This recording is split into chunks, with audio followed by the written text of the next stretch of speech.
As the massive and valiant protest movement against Iran's brutal theocracy continues into a third month, the regime sent a brutal and forceful message back to the demonstrators.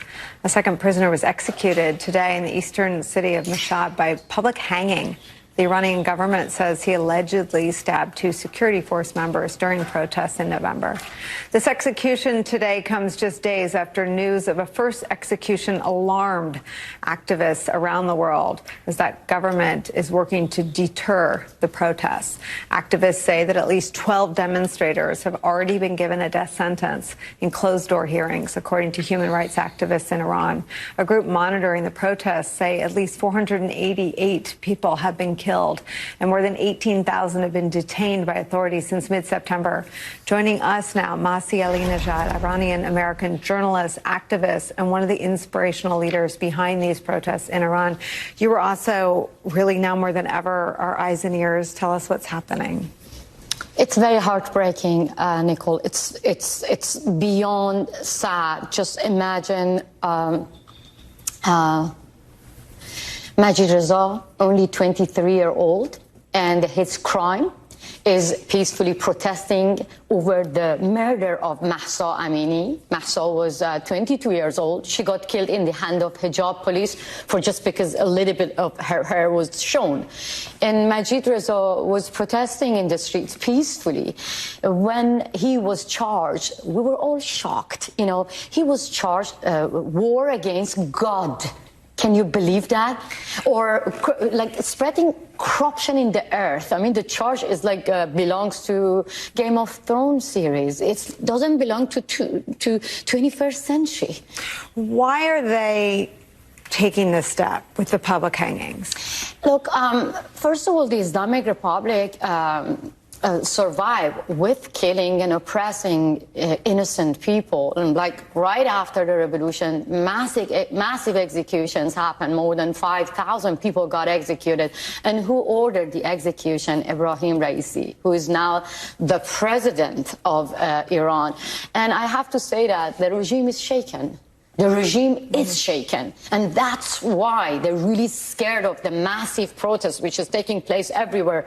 It's a revolution, and they're trying to deter the protest. They're trying to create fear within the society, and they try to send a signal to the West that we don't care what you say. We kill our innocent people.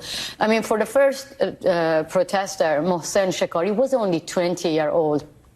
Imagine they woke him up early morning, right when, he woke up. They took him and they hanged him. And all we heard around the world, condemnation. But believe me, the Islamic Republic is not going to stop executions just for, just condemnation. We need. What stops them? What do they hear? First of all, I have to say that the execution didn't stop the people. People are still in the streets protesting, chanting against Khamenei, chanting against the whole regime, clearly saying slogan, which is very, very touching. In Persian is Agar ye nafar kushte beshe, hezar nafar pushte she. It means if one person, individual person, get executed, thousands of protesters are going to be behind him. So, but what we want to see in the West, the EU should take a strong action. Now Iranians are, going in front of the embassies, Iranian embassies everywhere in Europe. We need them. We need them to recall their ambassadors. I really want to, Iranian people, they see Americans like picking up hope, like the country who people have been fighting for their rights, civil rights. Now we want the U.S. government. They took amazing step, but we want more. We want them to call their allies and tell them that recall your ambassadors and kick out the diplomats. Otherwise, the Islamic Republic is going to kill more young teenagers.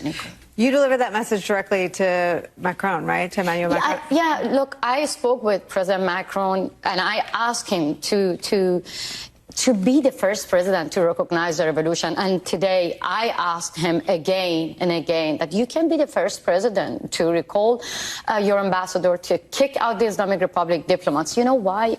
because all the teenagers who are getting executed, when you go to their profile, their Instagram, their social media, they're like my son. They're like every single teenagers here in America.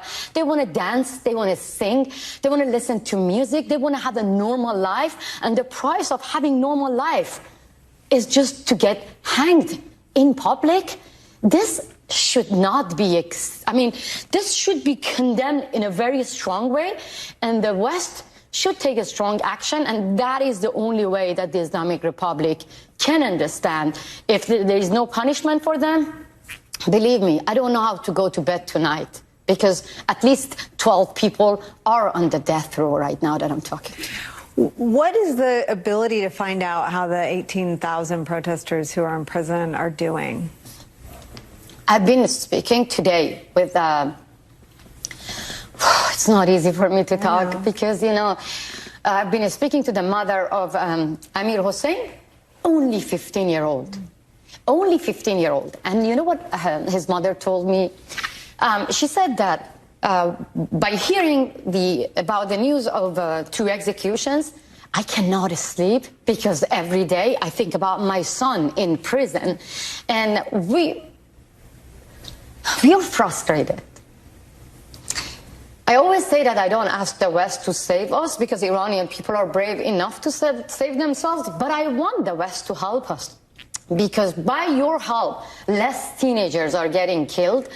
I'm being in touch with people every day that I talk to them, and they're looking to the rest of the world that this is one of the most progressive revolutions. And this revolution is not only going to save Iranians, it is going to save the rest of the world from one of the most dangerous regimes, which is sending drones to Putin to kill innocent Ukrainians. The Islamic Republic is a threat for people in the region. It's not just for Iranians, and I hope people can hear my voice, especially women in America. You can take to the streets. You know, we need International Women's March for every girls and women who are getting killed. And they are killing men now, executing them because they want to stop men supporting women's rights. It's a real threat, perhaps. Yeah. All right, with your help, we'll stay on this. Masi, thank you for being here. Thank you very so much. much, as always, for not abandoning Iranian women. Of course. Quick break for us. We'll be right back.